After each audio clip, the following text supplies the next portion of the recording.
WWE doesn't believe in that anymore, obviously. What the fuck's the point of this match? What is the point of this feud? Other than in backstage politics, Vince and Kevin Dunn want them broken up in real life. And by them, I'm talking about Rusev and Lana. Rusev looked fucking miserable. You can look at it every time you watch that fucking show. And that was a straw that broke the camel's back, by the way. I haven't watched Raw in like a month and a half. And every time I said, I'll watch Raw, I'm just like, I'll just wait for the clips to come out. That's what I do now. I don't even waste time. I don't even waste 3 hours of my life anymore. I just check out the video clips. Even if there's a fantastic match between Orton, Owens, and Cesaro, I don't even bother tuning it. And I was really thinking of tuning in because it was Owens, Cesaro, and Orton. But then I'm like, what's the point? That's honestly how I felt. I mean, then you look at the amount of tag team matches. I mean, the booking of you want to talk about some really horrible booking. Long term, the fact that they didn't make Neville King of the Ring and Dolph Ziggler Money in the Bank is baffling to me. Because I was actually enjoying the Sheamus and Ziggler feud. It was actually really good in my opinion. And I was enjoying the Neville and King Barrett feud. But then they fucked it up, of course. I thought this was a good idea at first because it makes sense with Barrett. They gave him the King of the Ring, and now I realize it was a horrible mistake because in reality, the best booking that should have happened was Neville, the King of the Ring winner, and Dolph Ziggler, the Money in the Bank winner, having a little bit of a competition feud. Much like Daniel Bryan and Ziggler were happening by the beginning of this year. Right at the start of WrestleMania 31. It would have built up on who really is the future, who is the new sensation. That's what you could have built the feud off of, and then you could have had, Barrett and Sheamus tag team, and they could have been a legitimate tag team because people would have seen it. The United Kingdom finally uniting for the first time on TV. You got your Englishmen and your Irishmen, and they're teaming up, right? And then you have Sheamus and Cam Barrett going up against Ziggler and Neville, but then there's that one more element to the mix where you can build up Stardust and Stephen Amell. Would have been a much better scenario if you booked it like that from the fucking King of the Ring in the first place, because Sheamus wouldn't look like an idiot, Barrett wouldn't look like an idiot, and everybody would win in this. Even Stardust would win. Even Stephen Amell, who I think might actually pull off some shit that nobody thought he could pull off, in my opinion. I'm looking forward to his match, to believe it or not. That's really the only thing I'm looking forward to on the pay-per-view. Which is sad. Like, long term. Because there may be something in the future for Stephen Amell in the WWE. That's what I'm thinking. I don't know. Until he sucks, if he actually looks like he sucks, then I'll change my opinion, but, they booked it amazingly, except for the fact that Ziggler and Sheamus aren't in the mix. In my opinion, that's what I think should have happened. Now you have Sheamus as the Money in the Bank, for whatever reason, feuding with Orton. Orton looks like an idiot in this feud, man. Orton looks like a god-awful idiot. Sheamus does, too. And how many times do we have to see this match between these two? Like you want to talk about a feud that was pointless and ran for way too long? Sheamus, feuds that are pointless and went way too long. Sheamus is at the very top of the list with feuds that were pointless and went way too long. First Alberto Del Rio, now Randy Orton. I can name them all. A lot of them was pointless. Daniel Bryan, except for the fact that it garnered the yes chant and the yes movement, that started the yes movement at WrestleMania 28. That was about the only thing that accomplished. It's just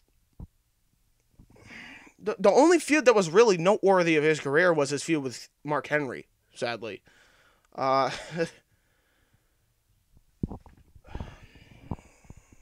There's so much more. I could go on all day. You got another tag team match. Way too many tag team matches. Theodore Lorne must have booked this damn pay-per-view. You got the Primetime Players, the Lucha Dragons, and the New Day. Okay. But instead of the Ascension, because they booked them to shit, they decided to go with Los Matadores, who I don't know how you can push them better than the goddamn Ascension.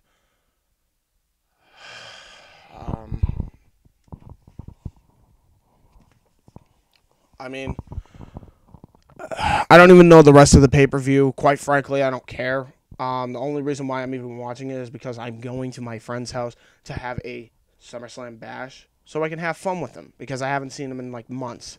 So, you know, that's the only reason why I'm watching it.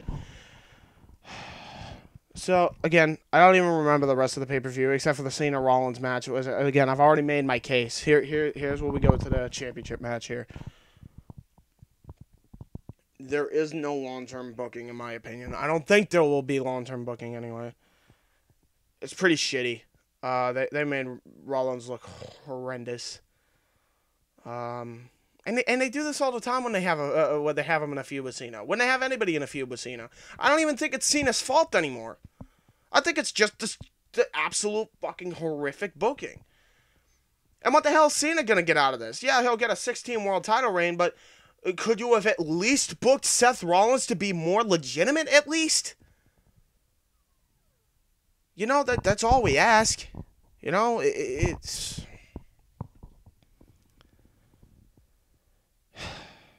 I mean, I don't even know how to express my frustration with the booking. I mean, that's coming from me. I don't know. Maybe it's just me being a hypocrite or whatever. But I don't know if I am anymore. Because, as I said, we go back further in time here. We're starting backwards. This has been an ongoing problem for months. Years. For years. You go back to months ago, with you know, the booking of the Royal Rumble. Like, how horrible was that Royal Rumble? It was so predictable. Everybody booed him out of the building, because everybody booed Reigns out of the building because he was booked horribly. His promos were booked horribly. Never should have booked his promos the way they did. Thanks a lot, Vince. But it would have been perfect if they did it like this. And I'm telling you this right now. You have 90% of the Rumble inverted, okay? And then you have your top 7 athletes, which, yes, one of them is Roman Reigns. Others would be Daniel Bryan. Another one would be Dolph Ziggler. Another one would be Cesaro. Another one would be Dean Ambrose. Another one would be Bray Wyatt. Another one would even be, Bad News Barrett. Another one would be Randy Orton. And maybe if you wanted to add an 8th in there, Bubba Ray Dudley as a surprise entrant. Those could have been your final 8 guys. And then you have an amazing end to a Rumble, because then it could have ended with Cesaro, Bryan, and Reigns. And not only are you putting Reigns over in the end of this whole thing, but you're putting Bryan as one of the main faces and Cesaro as one of the main faces. And then, yes, Bryan gets eliminated, but then you got a Cesaro and Reigns face-off, which you make make amazing looking. You just have them stare a hole through each other. But instead of pushing the young guys, or most of the young guys in the end of this, they have Reigns, not even by himself, by the way, to make him look strong. They had him eliminate Big Show and Kane with The Rock's help.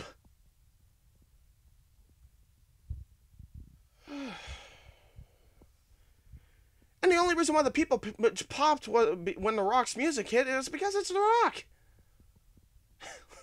That's it. It's because he's The Rock. He's one of the most entertaining figures in all of entertainment. Oh my God. And then they had no choice but to give the championship to Rollins, because nobody was going to win in that situation besides him. And then they even managed to fuck that up here in this pay-per-view with SummerSlam coming up. And I'll be shocked if Rollins wins. But even if he does, nobody wins. Because I would have actually legitimately seen John Cena get a 16th world title reign after they book Rollins to be a legitimate heel.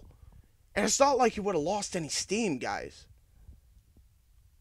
If they booked him correctly, it wouldn't have been John Cena burying him. It would have actually been Seth Rollins doing everything he can to beat Cena, but then Cena actually beat him, and then it would have created a nice fucking feud for that championship. Where you could have traded it back and forth. And then you would have had John Cena break the record, and then you would have had Seth Rollins win the feud, and then Seth Rollins goes on to be the biggest fucking heel. My opinion. But then again, there's a part of me that thinks that it shouldn't have happened like that either, because you gotta look at the statistics of what I just said earlier. John Cena should have turned heel and fought the Undertaker and cheat to win. Would have been shocking. You would have not just seen one thing you thought would have never happened. You would have seen two. Again, check the video. It's right there. I got that idea from WaltCulture.com. And this guy Adam. Okay, I want you to check him out. I'm sure he's humble and he wouldn't want me saying this, but I have to, because he has booked WrestleMania 30 better than the fucking guys who have months and years upon this fucking shit. And came up with long-term plans, for the most part. Now, did he come up with a long-term plan with Cena turning maybe babyface again to feud with Seth Rollins? No. Maybe Seth Rollins should have turned babyface and fought Triple H instead of fighting Brock Lesnar. I don't know. But there's a lot of different ways they could do this, but they don't ever decide to do a 5-year long-term plan, which is precisely the problem with everything, and has been the problem since like 2006.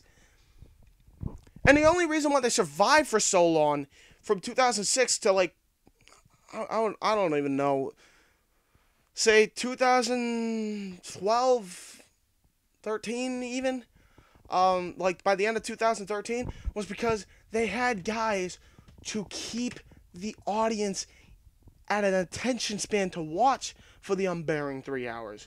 You had guys like Triple H back in the day. You had HBK.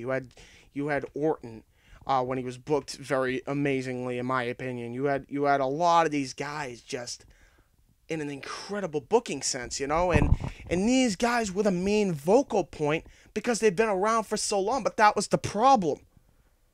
That was the problem. They never build any new stars, and they were always in process of building new stars. It looked like they had long-term plans, and then they fucking spit in your face.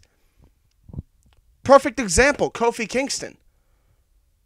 Look at the way he got over at Madison Square Garden when he boom dropped Randy Orton through a table. And look at the way they booked him when he trashed Orton's car that he got from a gift from the Legacy. I mean, that was good shit.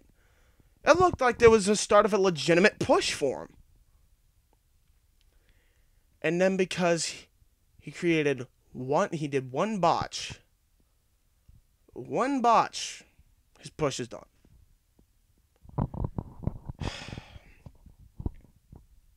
And again, I don't understand it.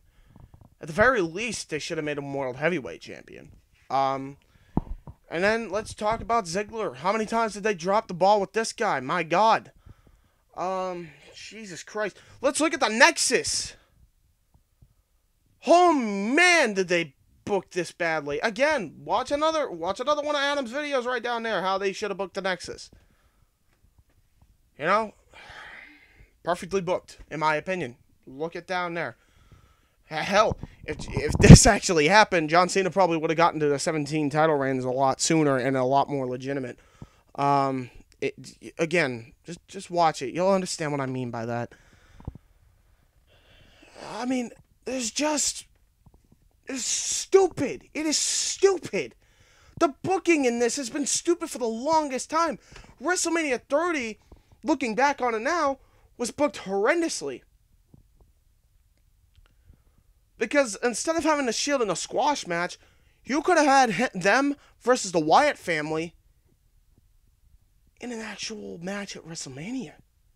Instead of feeding Bray Wyatt to John Cena, which made no sense. I mean, give me a second. Sorry, I have bad biting habits. Usually when I get nervous or antsy or pissed, is usually when I start biting. But yeah, no.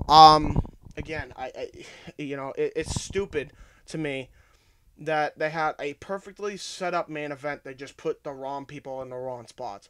Like, and you think of it like this. Again, you have to watch Adam's channel. I want this promoted numerous times. Owen, you're in charge of the animations. I will send you the links for this.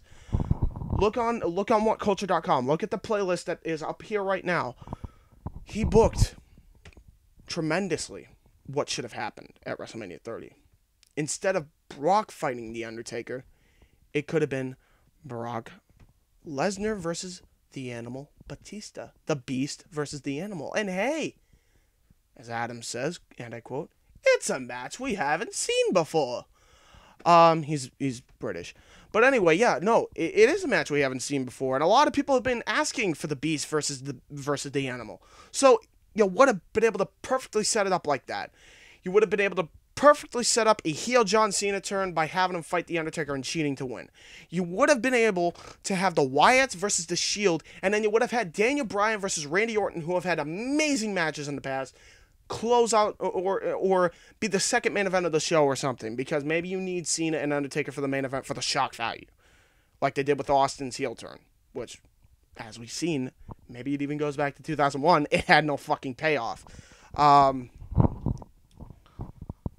Again, yeah, it's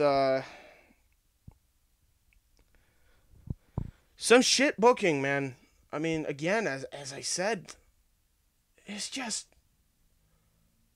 there's so many horrible things that have happened. I mean, again, I this is the comment I wrote. I'm going to comment here, and I'm getting comments now. I had a debate on this on NoDQ.com, which I am going to post, or the NoDQ page, which I am going to post in this, and I want to see if people agree with me, because I don't think I'm the only one that feels this way when it comes to the booking of this. Okay? This is what I said. Okay? Here's the full conversation and the full debate here. Can we please be honest with the SummerSlam build? This is me talking. Someone tell me the long-term payoff with this entire pay-per-view, because I see none. I want a real good debate with this, so I guess this can be a thread. Taker won't win if he does. If he does, it will be a heel move. And this is by John. And I said, I'd be shocked if he turned heel. But again, I don't think Lesnar should even had to fight Taker. I think there's a lot of matches on the card where there is, in all actuality, a no-win situation for anybody. Again, just my opinion with the way they booked this whole card. And John replies with, a no contest would suit this match, but to be honest, it's just an all-out brawl that Taker's body won't be able to handle much, though.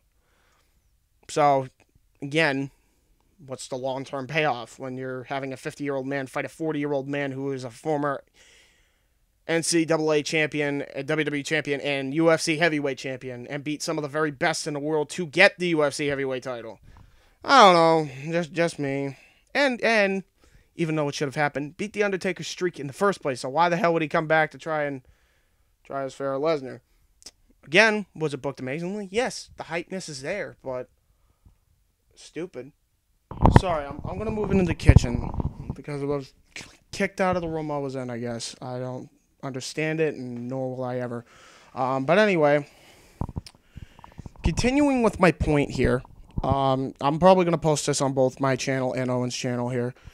I'm probably going to show the video on mine and Owen's, just so people can see both, even though it's the same damn video. You know, I would like to think that there is legitimate long-term planning, but there really isn't, because as I shown before, there isn't. Continuing with the conversation I have here.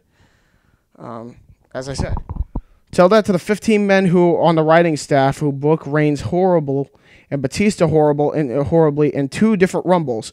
That Rumble was Bryan's win in 2014. And in 2015, it could have been Reigns' win.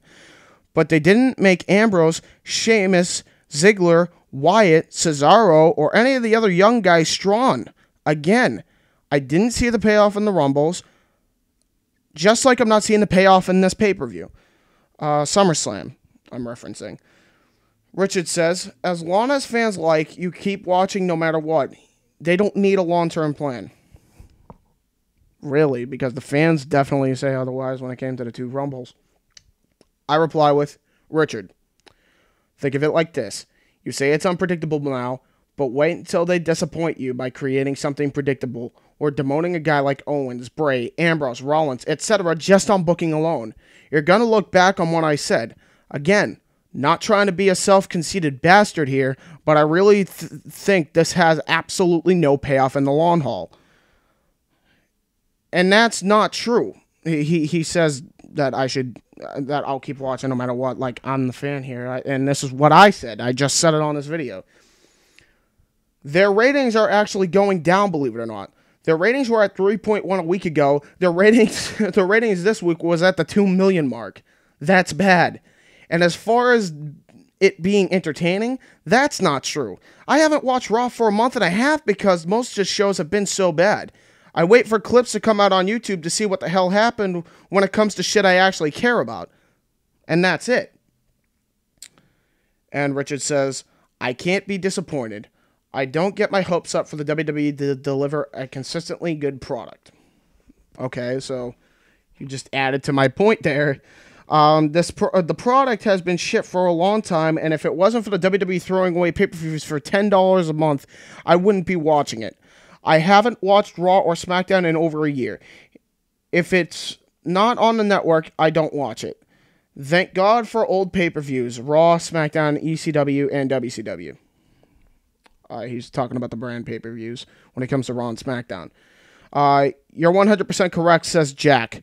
There is no payoff. Even the WWE knows there's no payoff. The only way they can make this show feel important is by putting over Taker in the main event and making it 4 hours, which is dead on, dude. Dead on. That adds to my point, Richard. This is going back to Richard here. You say that even if they put out a good product sometimes, that's a bit far-fetched because they have no long-term payoff and haven't had it, in all reality, since 2006. Only reason they lasted so long is because of guys like Edge, Taker, Hunter, Orton, and yes, even Cena, etc.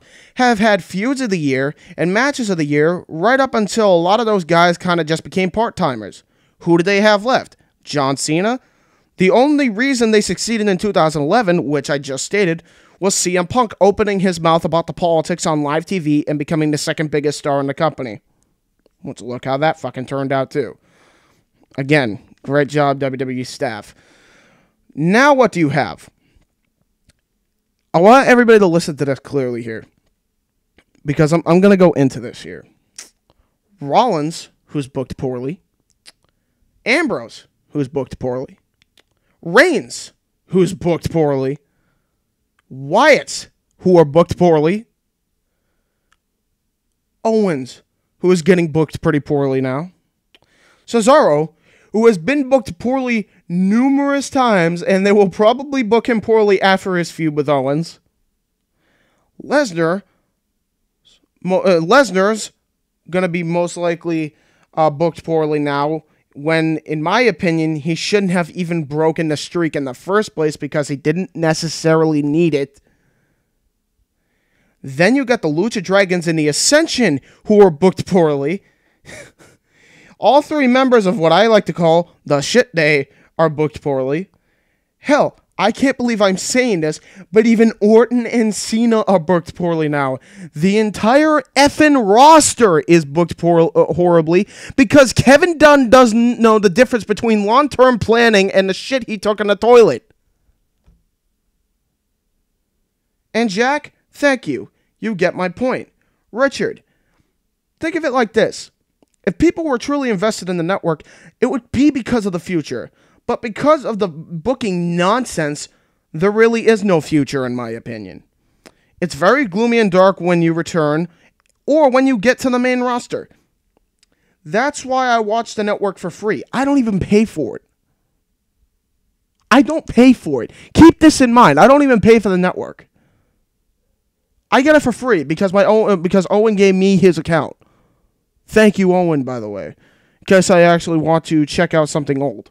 But here's where I go on with that. That's why I watch the network for free, and I barely go on. That's how much I am sick of the bullshit there is, because I can't even enjoy old pay-per-views now. That's sad to me, honestly.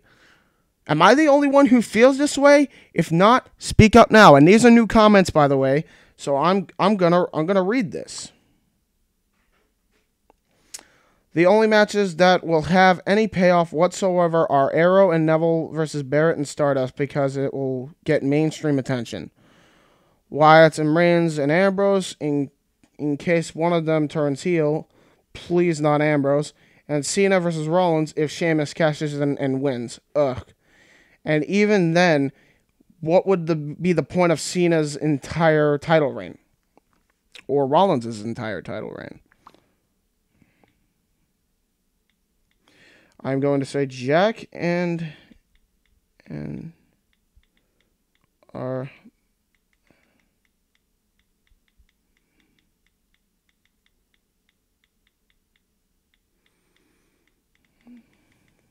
peeps right now. I just said Jack and Andre are my main peeps right now because Jack keeps making points and Andrew Bew keeps saying hashtag push Cesaro. These guys are on my side. That's it. I don't really know what else to say about it. I mean, again, we go back in the history books, and it's been booked horribly for a long time. And I have not been able to watch Raw because of it. And I don't know if I'll ever watch Raw again. I don't know if I'll ever watch SmackDown again. It's been pretty bad. It's been bad. They have ruined the show. They have ruined both shows. The only thing that's good is NXT, and that's supposed to be the developmental future. That's why people love the show. Because it's supposed to be the future. And they're gonna book Samoa Joe poorly when he gets up there. They're gonna book Sami Zayn poorly when he gets up there. They're probably gonna forget that the Kevin Owens and Sami Zayn feud even existed, which I was looking forward to because I thought it was gonna culminate at TLC, because that actually makes sense. Because if you do a TLC match with them for the main event like you did Bray Wyatt and Ambrose, it will get over because they've had brutal ass matches in Ring of Honor. They can have brutal ass matches there. Again, I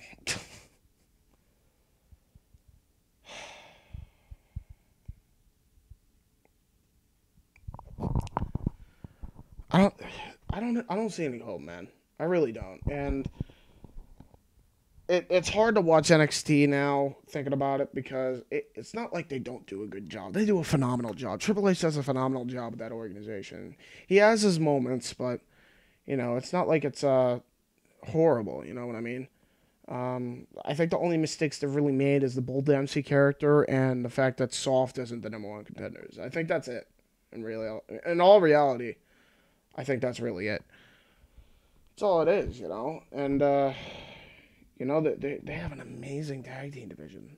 I'd have to say, I hate to say it, but the Hype Bros are over in NXT. Team Soft is over in NXT. Jason Jordan and Chad Gable are over in NXT. Dawson and Wilder are finally getting wins in NXT. I mean, they have an amazing tag team division. They really do. And it's one of the best tag team divisions in the world, bar none. You look at the female division right now. It's one of the best divisions in the world, bar none. You look at the main event. It is one of the best divisions in the world, bar none. Really is right now. I mean, they have some amazing talent, dude. They really do. They scatter all over the place and get some talent from different organizations, small or big. And that's what makes the product good, because they believe in the future. But then once you get to the main roster, like what was the point of NXT? You know? And as I said, in my opinion, I think the only hope for Neville is Stephen Amell if he signs a full-time contract. Because that might be the only championship he ever gets. Because, yeah, he did get a championship match with Rollins, which was amazing. I did watch that. I did watch the full match on YouTube. But, again, what's the payoff for that? Why didn't Neville get a championship match in the first place? I mean, I respect that Seth Rollins was defending his title up until this point, before Cena. I mean, he had amazing matches with Neville, an amazing match with Orton. But there's just a lot of what the hell's in the booking right now. And I'm afraid, man. I really hope that Ambrose doesn't turn heel, because now that guy just made me afraid that Ambrose might turn heel. And I really hope Sheamus doesn't become champion. And he probably will be. That's probably going to be the huge swerve, and I'm just going to be done if that's the case. Because, John Cena gets his 16th reign that's short-lived, and it makes Seth Rollins look horrible, and maybe Seth Rollins gets his win back, and he gets the championship without having to demote Cena, because Vince is so high and mighty on Cena. I mean, the booking is just horrible, man. I mean, I wanted to get this done. I got a book to read, but I wanted to get this out there because I think people agree with me on this. SummerSlam is 4 days away, and I'm not hyped. I'm really not, and it's mainly because of long-term. Long-term planning is just non-existent. I have a friend, Brittany, who'll be debuting in WYW this fall, and she's even said she stopped watching it, because it's horrible. The only thing she's checked out is NXT because I told her to check it out, and I'm not even sure if I should promote NXT. And it's not because I hate it. It's because I don't want them to get so hyped for them, and then they go over the main roster to follow their career, and then they turn to jack and shit. Much like the Ascension did. And other guys that have gone up there, like Bo Dallas and Biggie Langston, and hell, dare I say it, even the Shield now is being booked pretty bad. Two out of the three members, even all three, in my opinion, especially with Rollins, they're making him look horrible. I mean, is he in the main event? For most of the pay-per-views, yes, he has. Has all three of them been in the main event and pay-per-views? Absolutely. You cannot take that away from them. That's a huge feat. That at one point they were a trio decimating every main eventer, and then years later, a year later, they're main eventing, Extreme Rules. They're main eventing all three of those members main event Payback. And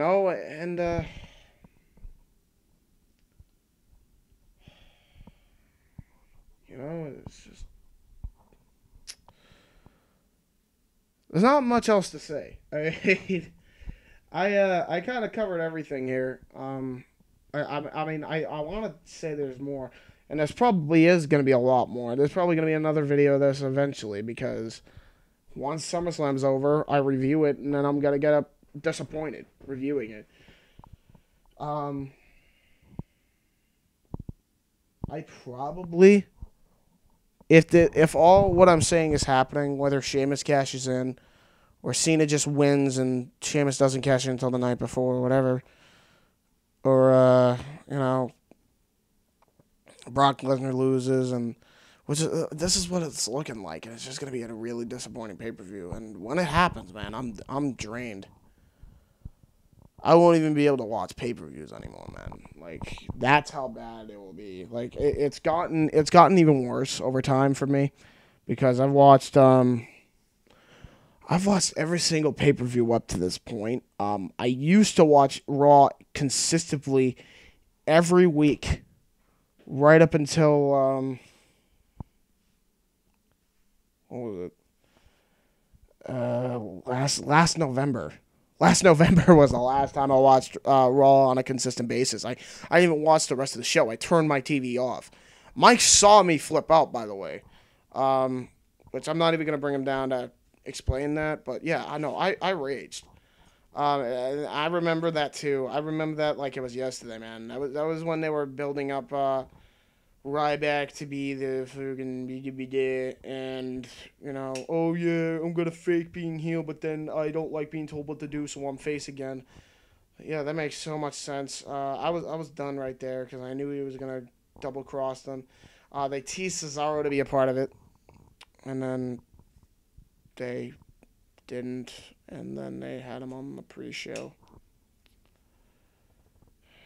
and then Sting happened. Sting came back. It was a huge pop. I was actually excited to tune into the Raw the next week after I stopped watching, and then no Sting. Where that's when I realized, okay, they have no payoff. They have absolutely no payoff. I don't know if Buck has it on his podcast when we used to do the podcast together, which I'm hoping he brings back soon. I'm probably going to call him before I start reading again. But yeah,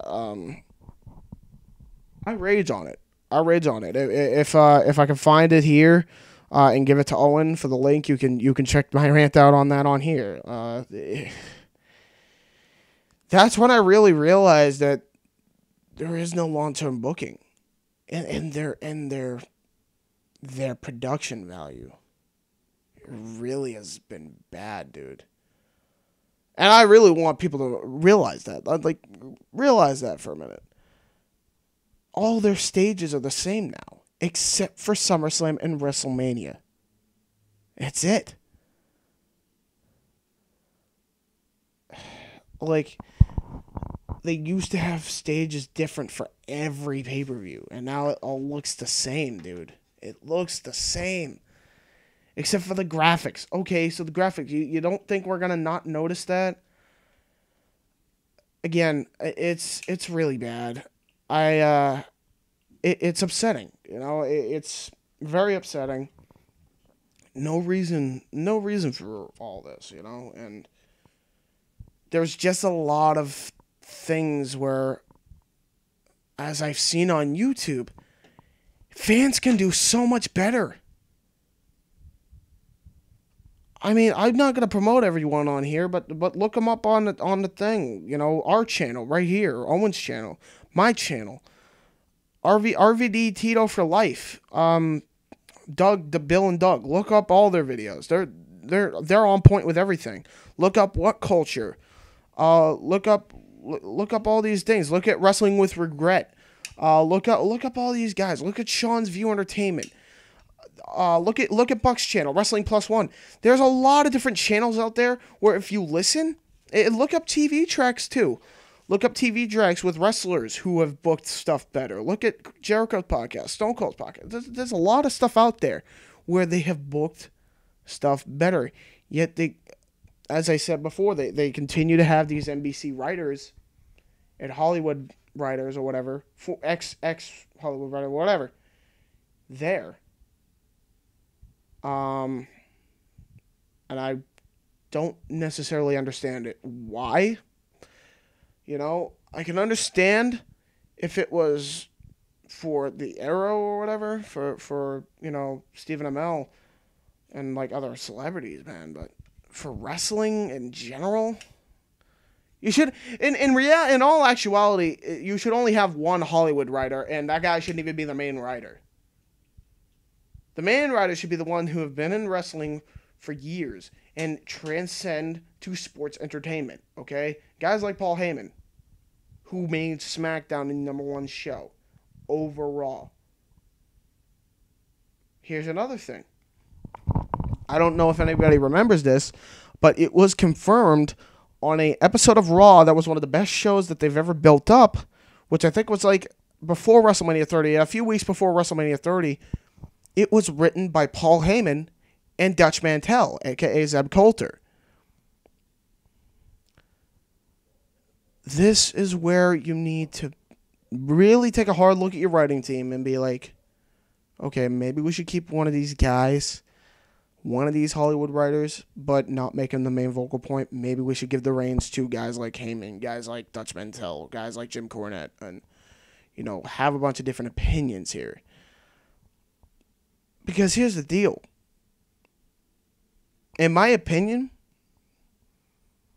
there's only one writing team you need. Okay, and that is Jim Ross, Paul Heyman, Dutch Mantel, and Triple H. And then maybe one Hollywood writer, and then maybe even Jim Cornette for differing opinion, since Paul Heyman and Jim Cornette have different philosophies, which you can coincide with Hunter being the peacemaker and creating something great. That's all I think you need, man. Honestly, that's what I think it needs to happen, because the way everything is happening, they would be able to, that team alone can come up with a 5-year plan, 10-year plan, maybe even a 15-year plan. There's no long-term planning, and that's the problem. Even if it's sports entertainment now, okay, even if that is the case, or whatever, there needs to be a long-term plan. You get what I'm saying? There can't be just willy-nilly on-the-fly shit. There needs to be long-term planning to some extent. And you need to listen to superstars' opinions. You need to listen to your employees' opinions that work for your company so they can give their input on their character. And then if you want them to practice promos, have Paul Heyman teach them. Paul Heyman's a master on the mic. Jim Cornette, a master on the mic. Dutch Mantel, master on the mic. These guys can teach you promos. It's always a learning process. It should always be a learning process, It's been a learning process for Cena, even if people don't want to admit it. Look at how much better he is at promos now, Even if some of his promos are corny, when it's time to get serious, it's time to get serious. And he cut some amazing promos, and he never used to back in the day when he got rid of the thugonomics stuff, It took a long time for him to be a really good promo cutter, And even then, before, he had some great lines. Fear nothing and regret less. There's a lot of great stuff in there, man. And Daniel Bryan's created some great promos. Seth Rollins has done some amazing promos. Ambrose has done great promos. Bray Wyatt has done great promos until they made him make no sense and not teach him to flow with his promo because, they don't have Paul Heyman to teach them the reins. But again, it's just...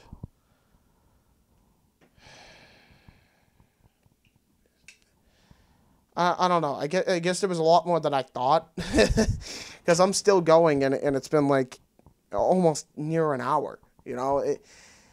So much stuff. So much stuff, man. And it is ridiculous. It is ridiculous right now in the world of sports entertainment and pro wrestling because, I look at the indies as the future of wrestling. I look at NXT as the future of wrestling or sports entertainment, whatever you want to go by. And it always gets ruined by the mindset of NBC and everything, and Vince McMahon and all these guys thinking that they're in touch when they're really not. I mean, look at what has happened the past 2 years, man. It's been bad. And people have booked it better. People have booked this stuff better, and I don't even know if people are gonna watch too much longer, man. I don't know if WWE will even be around anymore come in another 5 years. I mean, I know every time people say that, it always bounces back or whatever, but I really think the only way they're going to get mainstream popularity again without any complaints is if they have another golden age, which they're not going to have. With the booking staff that they have and the writing staff and the way they're booking everything, I don't see that happening. I really don't. And that's why I can't watch the product. I can't watch the mainstream product. I don't go on TV much anymore. I don't go on TV at all. I never watch TV anymore because it's just why don't I just boycott everything, man? And because I'm not a fan of a lot of shows anymore. You know, I used to be a fan of shows. I feel like TV's just been ruined, and pro wrestling has been ruined in the same token because everything's just been sensitized or whatever the term is. You know, it's not the same as it was back then. So for me to come on here and kind of say that and kind of explain my frustration, it's hard because every time I do, I always get depressed. And then I can't post a video because I don't want people to see me this depressed or whatever or upset. But I have to because people need to understand the point I'm trying to make here. Because I don't think I'm the only one that thinks this, man. I really would hope that I'm not. You know, there is so many other people who thinks like this. And, you know, maybe people don't like some of the guys I mentioned. You know, they weren't a fan of, like, maybe RVD, Tito for Life, Doug.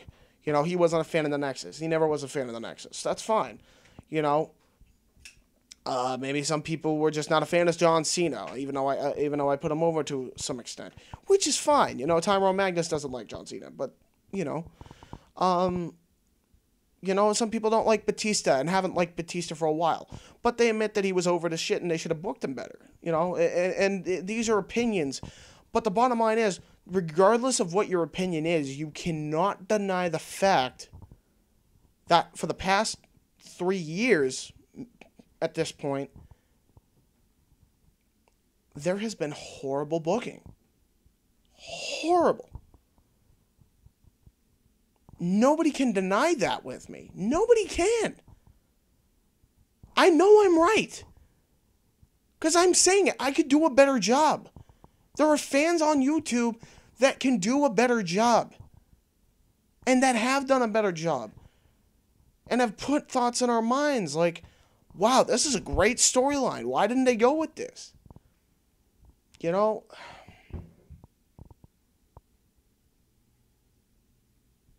that was a bang.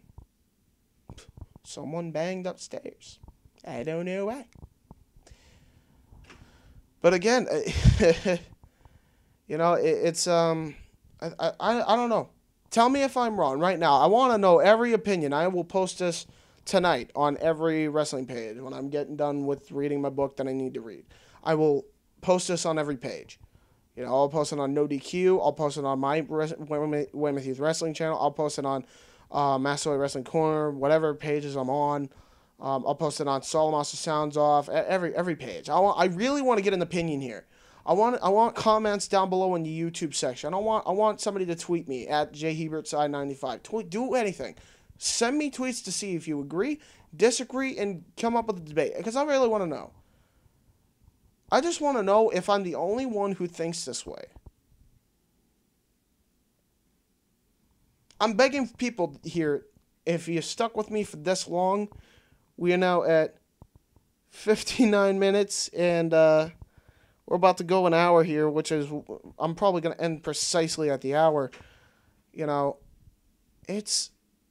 I hope I'm not wrong, man. So anyway, that's pretty much all I have to say. If you're watching this on Owen's channel, check out my channel over here. If you're watching this on my channel, check out Owen's channel over here. Check out Weymouth Youth Wrestling. I'm starting that back up in the fall. That's a wrestling organization I actually do off one of WWE's video games. That is a long, complicated story that I will make in a separate video on why I do that. I'm probably going to post it on every wrestling page just to promote the show. Also, check out Master Wrestling Corner if you're on Owen's channel. I'm a part of that. Then check out down there. By the way, Master Wrestling Corner, we're starting in the fall. Then check out Owen's channel down in the corner below.